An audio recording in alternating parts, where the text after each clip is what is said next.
back to the Underdog podcast. Today we have another Behind the Business, and we're kind of going to talk a little bit less about the logistics of business and more about the morality of business and really like the personality traits that it takes, and ultimately want to grow a business, start a business, whatever it might be. Main focal point is going to be optimism. So we have a ton of stories that we can share on this topic. We've dove into a lot of these topics on certain episodes along the way in the Behind the Business, but we're going to keep it more recent and talk about, our Hannaford samplings and, engaging with customers and ultimately people that try the product. And it's inevitable that there are people that don't like the product. There are people that love the product, and being able to maneuver that and tread the waters of ultimately having your own business, starting your own thing from scratch, which obviously we did. And it's very, I know Dylan and I talk about this all the time, but it's very eerie feeling when you're talking to somebody and you want them to like it so much. You know what I mean? And you just don't know. There's like an uncertainty to it, which there is with everything, right? So I think there's a unique aspect to it that we can really give, just because we're hands-on with everything right now. We're a team of two, so we get to see every aspect of the business, which is really cool and rewarding at the same time. But Dylan, why don't you share a couple instances of the Hannafords, because we've had a few of them. Yeah, I think the Hannaford samplings have been our most prevailing, our most interesting as well, because it is a very varied demographic. So we see quite the range of people that come into Hannafords, and we've done so many samplings. What are we up to now? We're in over 60? Yeah, in the 70s, 60 samplings? Yeah.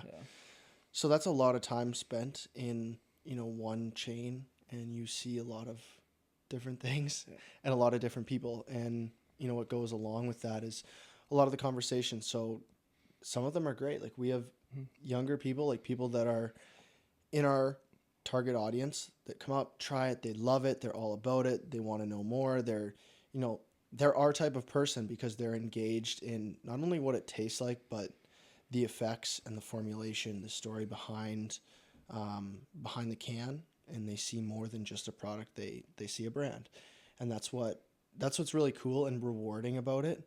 And it's like, I'd say without fail, almost there's at least one conversation that's like, that keeps me coming back next time. It's like those people that go golfing, they're like, they hate it, and then they have that one shot, and that's what keeps them coming back. That's kind of like what it's like with the Hannaford samplings. Like, I think with the samplings in general, you have to get comfortable with rejection. And I think that's kind of a summary for sales in general, is you have to get comfortable with rejection. Business in general. Yeah. There's going to be people that don't like your product, don't like your service, whatever it is. Not everyone's going to be a supporter or a believer. Yeah. And you have to get used to that and comfortable with that real quick, or else you're going to get discouraged and you're never going to make any progress. So I think like that was probably the biggest thing was, we'd spend 4 hours in a Hannaford's, and, you move, X amount of cans, so you go through 2 cases. Okay, great. And you have however many samples or people that walk by and you don't even get them to try a sample or stop by. Like, you have to get comfortable with rejection. What do you think the success rate is? Like, literally, not just getting somebody to buy a can, but like the percentage of people to actually try a sample on site. Out of everyone that we talk to? Everybody that walks by, hey, how's it going? Would you like to try a sample Less today? than 10%. Less than 10%, yeah. Maybe even closer to 5%, Yeah. I'd say. Yeah. There's times I'd probably, hey, how's it going? Would you like to come try a sample? This is Underdog Energy. Over 100 people in a sampling, you maybe get 20 samples. Yeah. So that would be super high, 20%. Mm-hmm. But I think, one scenario was actually one of the center store managers at the Chelmsford location. Mm-hmm. She was stocking the shelves and kind of organizing a rack right by the table. And she was listening to the amount of people that I was talking to. Like, I would say something to every person that went by. Hey, would you like to try a sample of Underdog Energy? Give them a little spiel. No, not interested. And you could tell she could overhear every conversation. She finally came over after a while. She's like, I'll try a sample. Like, I'd love to.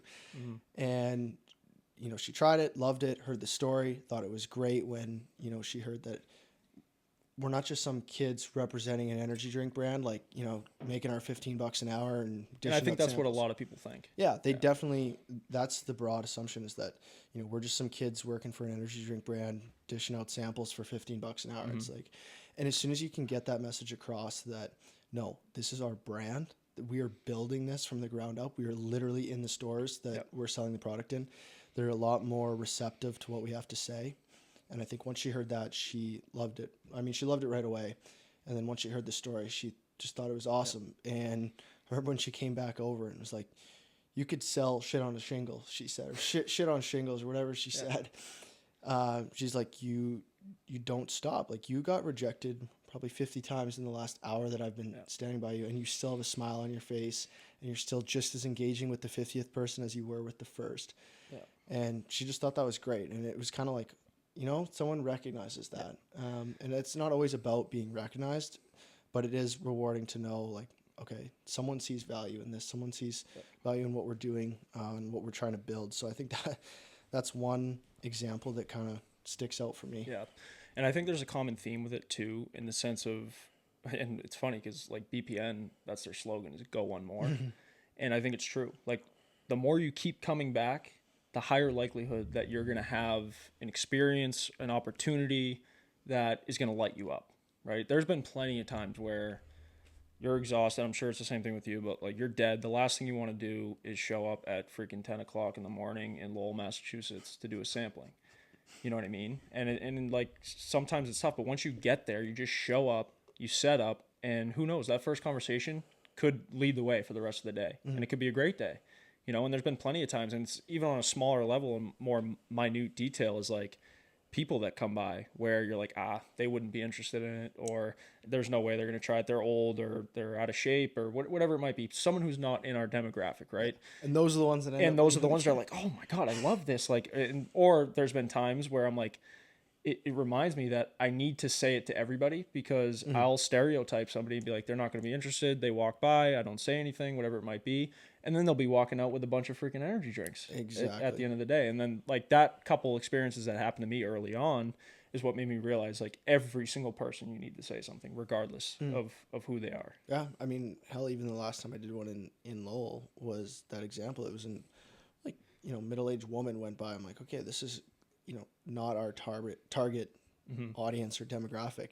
And she's like, oh, my boyfriend loves the bucked ups. And she ended up leaving with 2 of each. And I was like, there's a prime example of why you say something to everyone. Don't rule anything out, and get comfortable with rejection, because there is going to be a lot of it. Yeah. And I think, I mean, we're using the samplings as an example of this, but really there's rejection at every turn of starting a business. I mean, I remember when, you know, earlier on when we were first getting in the conversation with distributors and everything like that, the first couple conversations we had was like, there's no way you guys are going to be able to make this work. Basically, in layman's terms, it was, the market's too saturated. Everybody has an energy drink nowadays. You don't have the budget or the capital to compete with these guys. Exactly. And I think that 100%, like, that is a hindrance to growth, but it doesn't mean you can't do it. Like, we've clearly been able to do it. It's just a slower grind. Yeah, I mean, it's a grind. It's definitely much more of a grind. When you have more money to play with, it's like there's more margin for error, and, you know, XYZ, the list can go on. But I do think there's a lot of value in bootstrapping, because you can understand how to pinch a penny, you know, and that's obviously gone a long way for us numerous times. I mean, there's plenty of stories. Yeah, we won't talk about that, but or even just driving in a freaking U-Haul across the country, like, that's pinching a penny, right? Instead of freaking shipping everything cross country, we're already out there. We're like, let's rent a U-Haul and drive everything back. You know what I mean? Like, little things like that, but they're valuable because it's not just the sense of pinching a penny, but it's honestly the experiences that you have along the way. Like, I think about that trip a lot. And when you think of what actually came out of it, it's what we have today. Yeah, you know what I mean? That trip was the starting point for it all. You know, it's funny too, not to go on a tangent, but we talk about the chain of network connections that have led us to where we are today as well. And you really look back to it, like, we can trace it back as far as, I mean, you could go way back. Us playing hockey was, you know, really what connected us and got this whole thing started. But even just making the transition to UNE, it was like, okay, well, UNE led to our first retail location, which was at the Forum, which led to our first distributor. Brickyard got us connected with Wild Bills. Wild Bills got us connected with Piranha, the Amazon marketing agency, who got us connected with the founder of G Fuel. And it's this big, spider web or network of connections that has led us to where we are today. Yeah, and really it goes back to, this is obviously on a larger scale what you're talking about, but going back to the sampling side of things where you just take the chance on somebody. Yeah, never skip a conversation. Yeah, never take a conversation for granted, never skip a meeting, like in the sense of like somebody's like, hey, like, they want to collaborate in some way, shape or form, whether it's a partnership or, they need help with something. Like, it is so worth the time to put towards something like that, because you never know what's going to come out of it. There's been so many, I can't think of, big ones off the top of my head right now, but you just mentioned a couple right there. But it really does go a long way. And that's the big thing with investors too. And seeking investors, I've fired so many emails, calls, texts, whatever it is, DMs to whoever it might be that might be interested in investing in Underdog. And it's like, that person specifically might not be interested, but they might love the story, which could lead to a connection that they have, that they are actively investing in startup brands. Or there's been a couple of people where, they have a connection, like, I have the perfect fit for you. He actively invests in startup beverage companies. Yeah. And it's like, perfect. You know what I mean? So like, those scenarios are always going to happen. But once again, resorting back to the topic of conversation is like being comfortable with rejection. Like it goes a long way. I mean, there could have been plenty of times where we just like got demoralized with what people who have been in the industry for a long time have said, and we just didn't listen to them. Yeah, and all it takes is one person to believe in you and take a chance in you, or take a chance on you, and they're in some position of power or influence. And I think Ed is a great example. Just thinking of him, yeah. Yeah, to kind of touch on the distributor piece as well. So Ed is one of the non-alcoholic managers at Atlas, and when we were diving into this whole retail space, once we got back from Chicago, where we met with Hannaford's and basically got the authorization to expand into the local program, and then we were on the hunt for distributors. Like when you first chatted with Eric at Atlantic, so the other distributor that covers our distribution in Massachusetts, it was like he didn't want to take a chance on it. No. We were small. We didn't have any chain anchors. We weren't in many locations. We didn't have the budget. It was like a no brainer. Why would I take a chance on us? And that right there, it's easy to get discouraged from that. We could have easily been like, you know what? No, the retail game isn't for us. Let's just stick to online. And that was the first meeting. Exactly. So and he was the one who was like, if you can get Atlas on board, we'll be on board. Yep. And quite frankly, I don't think he thought we would get them on board. I was just going to say, that was his way of getting out of it. Exactly, 100%. And for whatever reason that might be, whether Atlas is more active or opportunistic in a situation like that or not, or vice versa. But, then we had the meeting with Atlas and Ed, and the story is everything. It really is. Like, I think if we were just another energy drink brand that, got caffeine, maybe some nootropics in there, some generic name, like sugar-free. It's sugar-free, yeah. Like blah, blah, blah. Everybody's seen that. Mm-hmm. But it's really rooted in not just the brand and our ethos and vision, but who we are as people. Mm-hmm. And I think it was almost like, and we've had plenty of conversations like this with several individuals, but, Ed in particular, it was like, he loved to see, people our age going after it, like trying to make something happen. And that was really how, the whole opportunity started. That's what got us to where we are today. You know? And yeah, he took a chance on us, and then Eric was like, okay, well, they did what I told them to do. Yeah. Maybe they are worth taking a risk, taking a chance on, and look where that's led us today. Okay, now I guess we can talk about it now, but we're gearing up to work with 8 distributors, 9 really. It's crazy. Across all of New England, to be distributed in 189 Hannaford locations. Like that's pretty crazy. Plus 60 Hafners, and then you're looking at independent accounts with each distributor and everything like that. And obviously, like, I don't even think we can really wrap our heads around it right now in terms of like what it's going to take, because we don't know. We've never been there before. But I think that's the beauty of it, is like stepping into the unknown, taking the opportunity that you can get. And if you do get it, you find a way to make it work, and there's going to be rejection along the way. I guarantee you there. I mean, look at today, right? Like we're going to be expanding into all these locations, but okay, we don't get Patriot Pop. You know what I mean? Like shit like that's going to happen Oh yeah. all the time. There's going to be stuff that happens, and it's just like, and I think the bigger we get and the more wins that we get, the more that those little things don't really bother us. And it's like, we're going to make it happen. It might not be today, but it'll be, 3 months down the line or 6 months down the line, whatever it might be, It's like that's the next hurdle that we have to hop over, or the next piece of expansion. It's like, okay, we'll have the 2 SKUs in 16 stores. We did well. Now we'll have the 2 SKUs in 189 stores. Yep. We do well. We can add the 3rd SKU. We can add 4-packs, maybe 12-pack cases. Yep. Like there's steps along the way, more rungs of the ladder for us to climb. And it just snowballs too. Like that snowball just keeps getting bigger. Okay, we go to Wegmans now with leverage. Yeah, and we have, proof when we produce this next run, which is coming up wicked soon. We're less than 2 weeks out from this production run. And we'll be sending samples to them. And then, not that it's a no-brainer, but we have a really good chance of getting into like 111 Wegmans. Yeah. And just like that, we went from 16 stores to over 200 grocery chain locations. Yeah. Yeah, and I think it all comes back to, I think about this often because this is where it all began out in Chicago, where we had those 5 meetings with buyers. Mm-hmm. And it was like we struck out. No, we didn't strike out. And then won. We struck out, and then we had another one right after that. And then, it could have been so easy for us to just be like, this ain't even worth it. They're not going to take it. Maybe we skip the last meeting or something like that. Let's get on the road. Let's get in the U-Haul. Yeah. We got the U-Haul and everything. We got to make the trip to Michigan. No, we were like, you know what? Let's see it through. Let's make it happen. We're here. And, we prepare for it. We absolutely nailed the meeting. And whether you want to call it luck too, there's always going to be some sort of luck involved.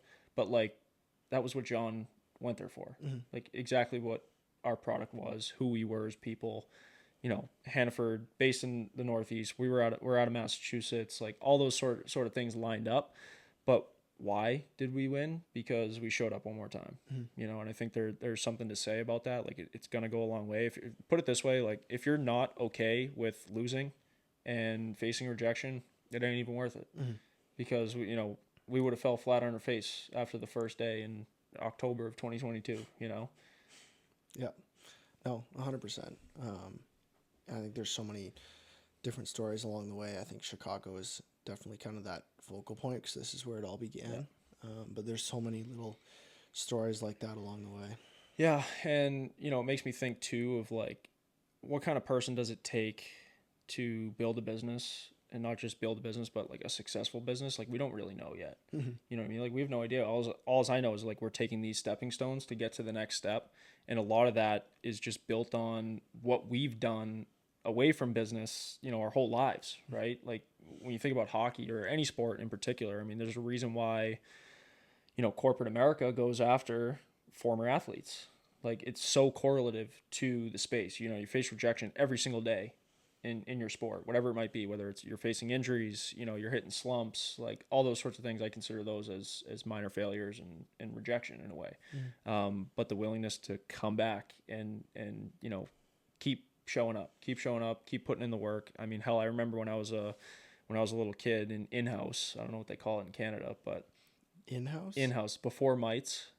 So it's like we call it Timbits. Oh, Timbits. Okay, that's because Tim Hortons sponsors it. Oh, okay. Yeah, so it'd be like if Duncan sponsored minor hockey in the US and they called it Munchkins. Like that's Timbits are the little donuts. Yeah. So it's Timbits hockey. But I remember that when I was younger and I first put on the pads like as a goalie, I played 3 in-house games and I had like the team gear. It was like whatever. It was like some street hockey gear, literally. And I was like, I got 3 shutouts in a row. And I was like, I just fell in love with it. And then right after that, I remember like I told my dad, I was like, I want to play goalie. Like, this is what I want to do. He buys me all new gear. Your dad's like, oh, fuck, he wants to be a goalie.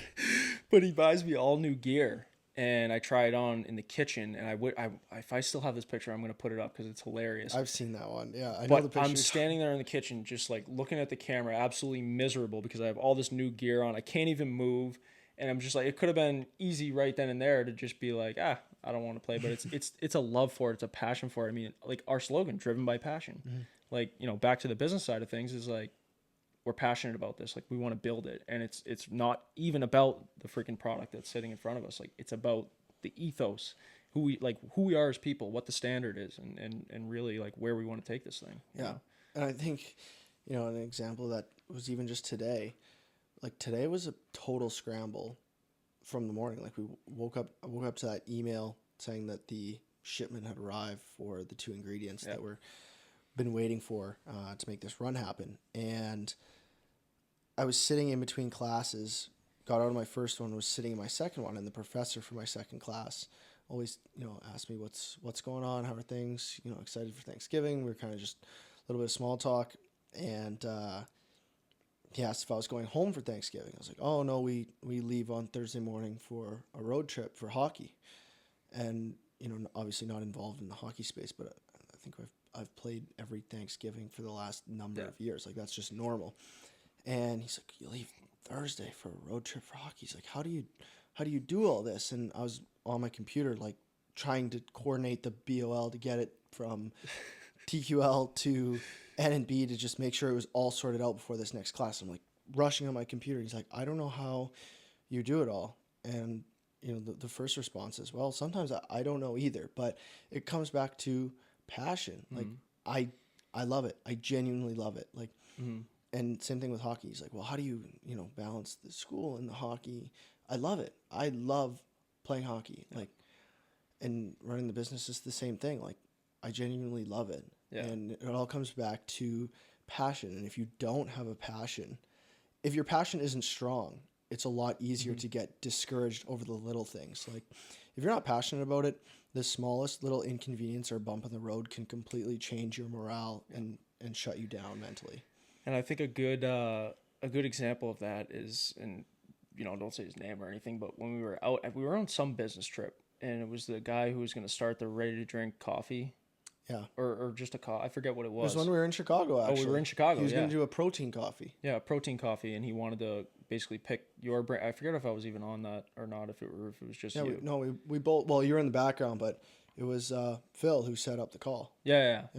And this kid wanted to start, you know, a coffee brand, protein coffee or whatever, and he kind of wanted to know from people who started a beverage brand, like, just like some basic things that we were talking about with production and, you know, getting the formulation created and everything. Yeah, it was the beginning steps, which are probably the most daunting. Yeah, totally daunting, 100%. Especially like when we look back on that, when we first started, and we were like, holy shit. Like I remember putting together the first production run. We were like, we have to do this how often? Yeah. Well, you know look at how long it took just to get to that point. I mean, hell, it was 2 years from the time we dabbled with powdered pre-workout until the time we actually had a canned beverage. Like it takes so much time to formulate, to plan, to design, like everything from designing the cans to creating the formulation and actually having a batching sheet that's legal and safe, and you know, just everything from that standpoint. And you can tell when we started to get into the nitty gritty and like below just the surface level, like here's kind of what you need to do. He was totally overwhelmed. Took the wind right out of his sails. Oh God, like he was kind of fired up. He was fired up. Like when he got on, like he was asking a bunch of questions, and then by the end of it, which was totally like adverse effect. Like it's not like we wanted to do that to him. It was just like we were telling him how being honest. Yeah, we were being brutally honest with him, and he clearly didn't like what he heard. But you know, I think a lot of it too, like with rejection, I feel like goes hand in hand with the uncertainty side of things. Like the uncertainty of like, this might be a failure or we could fail in XYZ. We could be rejected here, rejected there. You know, I feel like that's what stops a lot of people from actually going. I mean, 50% or no, even more than that, I would say. This is 3.5. So 2 out of the 3 production runs that we've done, we didn't even have the money in our bank account. When we first began the process of ordering ingredients, cans, and everything like that, we're like, we're just going to make it happen. We're going to find a way. We're going to back ourselves into a corner, and the only way out is freaking fighting our way out, right? And you just find a way. Yeah. How many times have we had the conversation where it's like, we're going to find a way. We just got to find it. We'll figure it out. Yeah. I think in this run is probably even the craziest example of that. said to my dad on the phone today when he called when we were sitting in the forum there, and I said to him, we were talking about how much inventory we'll have from this run, and you know how many cases this run is, and how fast we expect to move through it, and now that we have the Hannaford expansion, and I was like, Dad, we planned for a run for an expansion we didn't know we were going to get with money we didn't have. Yeah. That is you tell a normal person, they're like, what the hell are you thinking? Yeah. But we went ahead and placed POs with all the vendors, placed a deposit with the production facility, placed a deposit for cans, massive expenses. Not that we'll get into the specific details of how much, but we placed massive POs for an expansion that we didn't know we were going to get until today. Yeah. With a run that we didn't have the money to pay for yet. Yeah. And it's not to say that we didn't have a plan. Oh, like, we did have a plan. 100% had a plan. Yeah. And it was really of just like not taking a gamble. It's the wrong way to say it, but it's a calculated risk. It's literally, it's calculated risk. What's the probability of us getting this expansion opportunity? What's the probability that it's actually going to happen? Right. And like, as you go down the line, it's like, okay, we got to get the distributors for each region. And just to lay this out a little bit too, so people can better understand this, like, because I think that's the common misconception is like, we talk about this too, but like the can, you see the can, it's like, oh, it can't be that hard. Right. And then taking it to retail, it's like, you're in a Hannaford and they're like, oh, that's cool. Like, is it on the shelf or like, what's the deal here? And it's like, you have no idea what it takes to actually get the product to the shelf. And now with this expansion in the Northeast, we got 3 distributors in Maine that all had to say yes. Then we moved on to New Hampshire. We had to get 2 distributors over there to say yes, and then 1 in Vermont, and you're looking at 2 in New York. We already have the 2 in Mass. All of them had to say yes and be on board with it for us to get this expansion opportunity. Now, right after we were presented the opportunity to expand based on the results we've had so far, which was a couple months ago now, 2.5 months ago or so, and this was just a concept at the time where she was like, yeah, it comes down to what are your distribution opportunities, the partnerships you guys have, what's the territory that you can cover, basically. And we didn't have anything at that point. So that was when we leaned on the connections that we currently have, the relationships we've already built to get Jason's contact, which was already created from last year with the project, which you talked about on a previous episode. But, that led to the contacts in the rest of Maine. And then, we went back to Ed and said, hey, in your distributor group and everything like that, what are the contacts you have from New Hampshire? And the ball kept rolling, right? And we figured that out in 2 weeks. In 2 weeks, we had yeses from every single distributor in all those states. And we went back to Melanie at Hannaford and we told her we had distribution. We had all the territories covered. And that just gave us the opportunity to potentially get the expansion. They could have easily kiboshed it still. Exactly. We had no idea. She could have just said no, Yeah. And it was sure looking grim based on our email. So Melanie's the category manager who essentially calls the shots for what beverages go into that category for the resets at all the locations. And she'd even said how insanely competitive this is, how they want to get their big players, their big money makers sorted away and situated first before we have a little guy worried about expansion. Exactly. It looked pretty grim. Yeah. But we were in so deep from, a connection standpoint. Like, we squared away all our distribution. We had already started this run, prepping for this run. One, because we were running low on blue ras. Yeah, and the cost side of things. Like, we wanted to get our costs down. We had to. We had to for distributors. A 12,000 gallon run, which was 3 times the size of our last one. To put that in perspective, like, this run is, going to yield about 128,000 cans.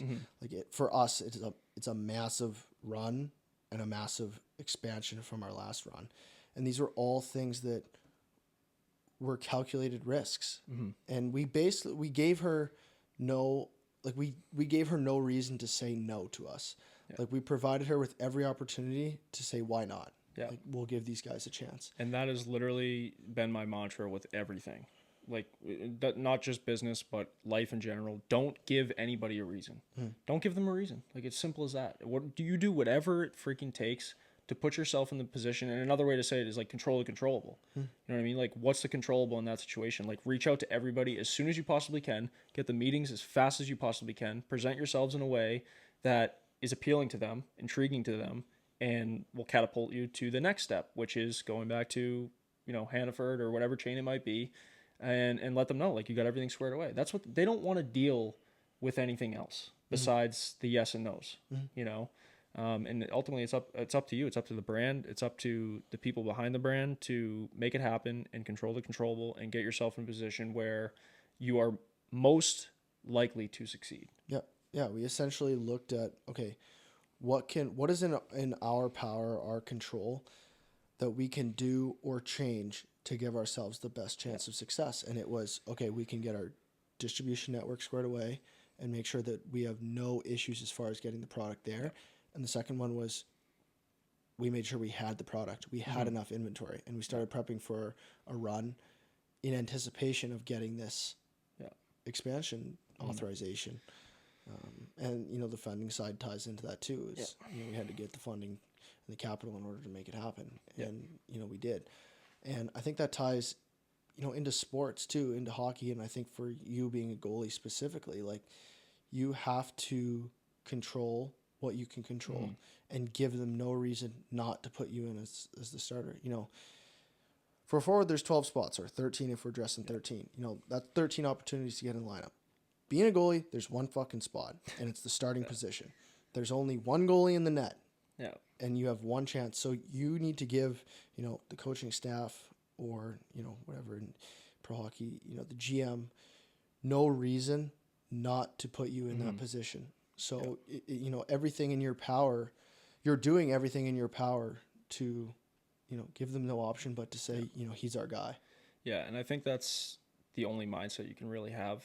And that's literally how we operate as a brand. But like, you're right. Like being a goalie, and I've had so many ups and downs in hockey that is just like, it's led me to my breaking point, to times of euphoria where I'm like, I've finally like made my way back, or I've made it to the top. I've been in both scenarios. I've been in the bottom of the barrel.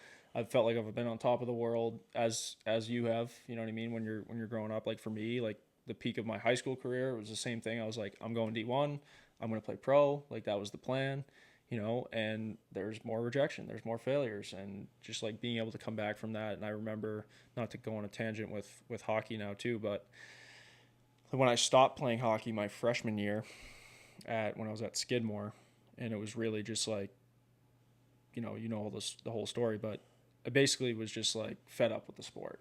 I didn't want to deal with it anymore, in the sense of I didn't see the next level, right? Like it's D3.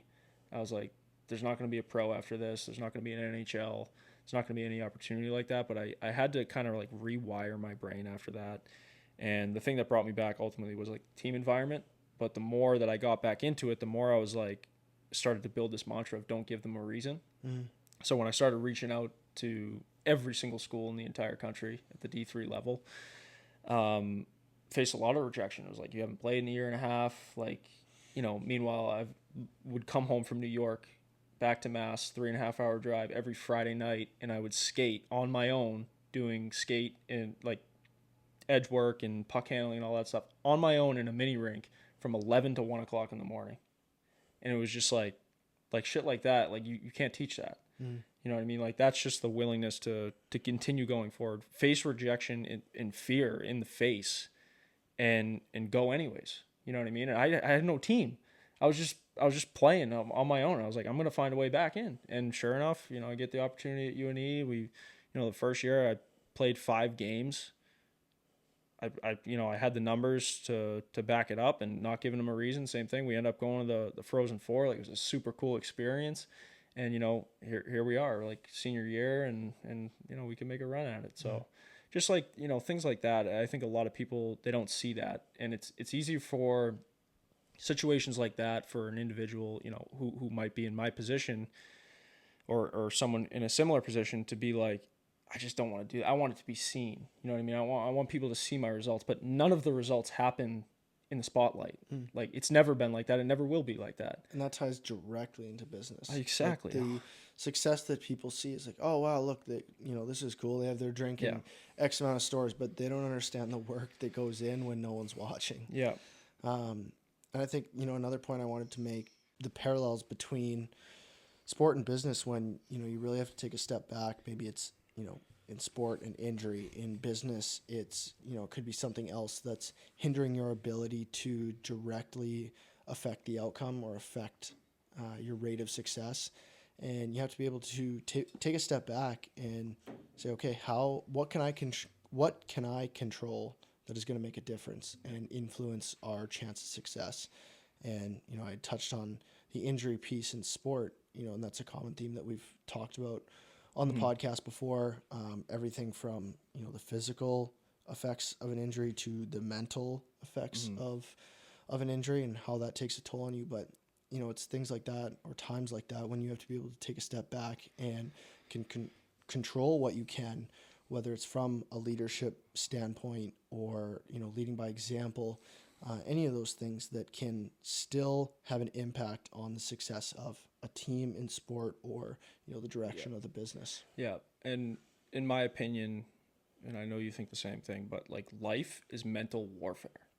Like, it is just mental warfare. And the more you go after and the more that you want, the more resilient you have to be and the more difficult the process is going to be. You know what I mean? And honestly, I think that if you're on a path that is so mentally taxing, like, there's been plenty of days where I get to the end of the day and I just stare at my ceiling and it feels like you're trapped almost. Like, it feels like you're on the hamster wheel. Yeah, it feels like you don't know what the way out is. It feels like there is no way out. And there's been plenty of times where I've been in that situation in hockey and in business. And it's just like, once again, what I said earlier on is like showing up the next day. What are you going to do the next day? What are the steps that you can take? Put your end goal in sight and work backwards. Like, what are you going to do to get there? And I think, like, the more that you can calcify your mind, the better off you're going to be. In sports, I think that the mental side of things is way more important than the physical. Way more important. There's been plenty of guys that make it to the NHL that are far less skilled, but they are like warriors when it comes to the mental side of the game. And the mental side of the game, obviously, it spans a wide spectrum of things, whether you're talking about, resiliency from injury or just like bouncing back after a bad shift or a bad goal, like whatever it might be. But the more that you put yourself in those situations, the better equipped you are to face them the next day and the next week, the next month, the next year. Yeah. So 100%. Yeah. And there's one more point I wanted to add on that too. Lost my train of thought there. I was going to make a point on the resiliency in sport. Injuries? No, I forget what it was. We'll have to cut this out. That's all right. Yeah, anything else that you wanted to talk about in terms of the main topic of just like optimism? I guess we've talked a lot about the rejection side of things, but I think it would be good to talk a little bit about like when you're winning too. Like, when you're winning, I think that my viewpoint has kind of changed. Like, obviously it's important to be optimistic, and be cheerful and savor the wins. But it's also like gotten to this sort of point now, and I think a lot of it has to do with like calcification of the mind and knowing like what's happened in the past, is that when we have a win now, like, I almost like it's a quick reset, right? I was just about to say, Like, it's just like what your old coach used to say.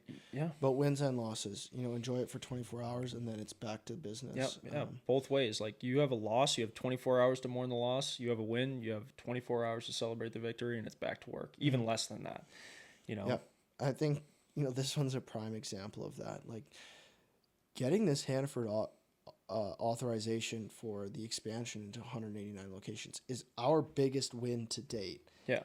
And what did we do? I was at school last night when we got those emails and you sent that text, and it was like, great, okay, and we have 6 more slides to go, and then I'm ready to go home. And it was like 10:15 at this point, and that was it. And it was like back to business. And I said the same thing to my dad on the phone. Like, he was more excited than I was, and I was like, yeah, it was just a sigh of relief, honestly, because we had so much banking on this, like this calculated risk, that this had to work out. There was no other option. Yeah. I mean, we would have made something work, but this was the plan and it was going to happen. And it was just like, okay, it fell into place. Like we were expecting it, you Yeah. know, like this was part of the plan.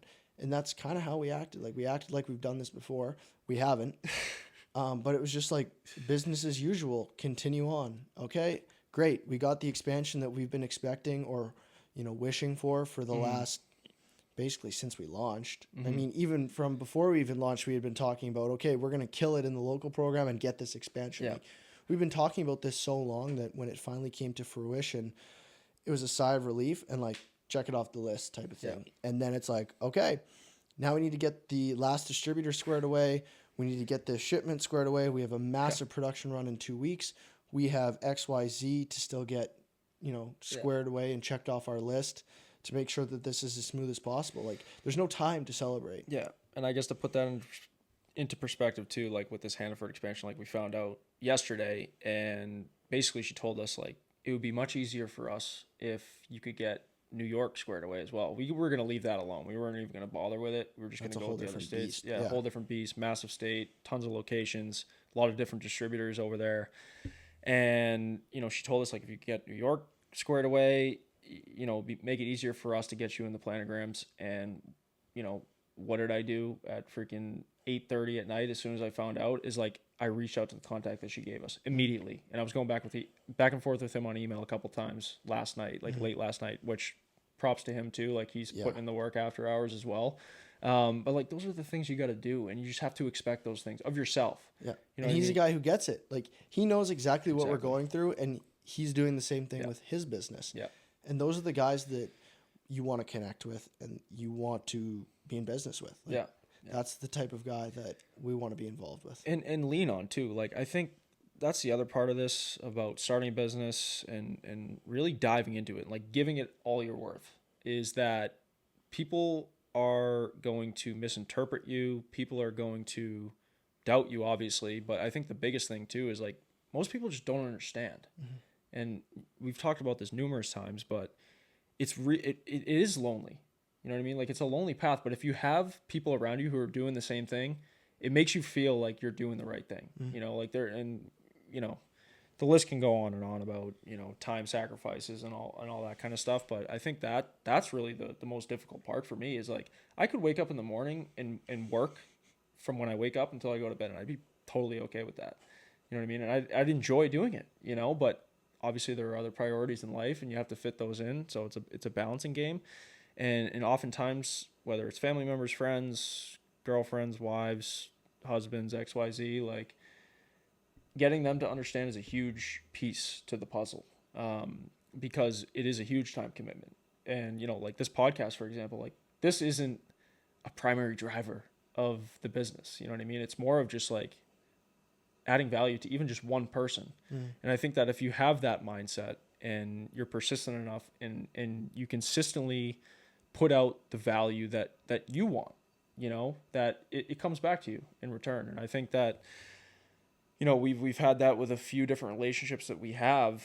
You know, even the guys over at Loco Coffee, that's a perfect example. They're in a startup phase and they get it, and being able to hear their stories, it's like, you know, it's like we're not the only ones that are dealing with these struggles, and they go on and on and on for years on end, right? But I find it fun because it makes the wins that much more enjoyable when they do happen. And I know it's, you know, my mom always says, stop and smell the roses. And it's true, but I think it's the hardest thing to do. Because even, you know, I feel like a lot of people, if they get a win like we had yesterday, it's like, freaking let's party, like let's rip it up. You know what I mean? And you know, it was euphoric for a second because it was like everything just came to a head finally. You know, and it feels like a monkey on your back, like the whole process. But then when it finally happens, it's like, wow, you know, and you can't even really conceptualize what's happening and what it could lead to, because we know what has happened in the past that has led to what we have now. But yeah, I mean, I think moral of the story, like rejections are going to come. Being able to face them, find ways to win, even when it feels like you're on the ropes. You know, there is no way out. You're backed into a corner. there's always a way out. There's always something that you can control that can change your trajectory. And really just shifting your mindset and being more optimistic in the process, because it really is easy to get down, and whatever it might be, whether it's financially or your product or shit you got going on in life. I think it goes a long way just to shift your mindset and focusing on the mental side of things. Yep. And, I think a big piece of that too is being able to manage the highs and the lows. And I think we've done a better job of that because, we look back to, I guess that was last Christmas. We're coming on a year ago when we got the email on, was it Christmas Eve? Christmas Eve. I remember ringing the bells with my dad in Canadian Tire for the Salvation Army. I was putting in floors with my dad. Yeah, and we got that devastating email. Like, I remember just being absolutely crushed. Yeah. And that was over, I know we've talked about it in a previous episode, but just so people understand the context of it, we got an email from Melanie as we'd made it through the local program. At Hannaford. Yes, at Hannaford. We had got all the approvals and jumped through all the hoops, all the paperwork, distributors squared away. We had everything handled to get ready for the summer launch that we had into the local program for the 16 locations in Massachusetts for Hannaford's. And we got an email from her on Christmas Eve saying that they wanted to go different ways. And, I remember just being absolutely devastated. And, now we look at the success we have. Okay, we ended up sorting it out, which listen to a previous episode about how we got that resurrected and brought back to life and made it happen with all the connections through new distributors that we reached out to kind of satisfy, their requirements and make it happen. And we did. But now we look at the success, we just got this massive expansion opportunity and we're totally even keel about it. Like we just said, it was back to work. Where before, less than a year ago, we were devastated at that news. So I think we've matured in a sense, and we're much better at managing the highs and the lows that come with business. And again, that's applicable to more things than just running a startup. Yeah, it's applicable to whatever your 9 to 5 is, whatever you're doing for a job, sports, life in general. All right, so we're gonna wrap up this episode, but so we have the video format podcast now on YouTube, so you can check us out on there. We'll be posting the snippets on our Instagram. We're going to get more active on LinkedIn as well, so if you follow more on the business side of things, we'll have the behind the business snippets on there. You can listen to the audio version on Apple Podcasts, Spotify, numerous other, literally any audio streaming platform for podcasts. We're on it. Be sure to follow us on Instagram at @underdog_brand. And we hope you guys enjoy these episodes, and please do comment, submit whatever in the DMs, whether it's questions you have or things you want us to cover. We'd love to cover them on the podcast. So we thank you guys for listening. We'll see you guys on the next episode.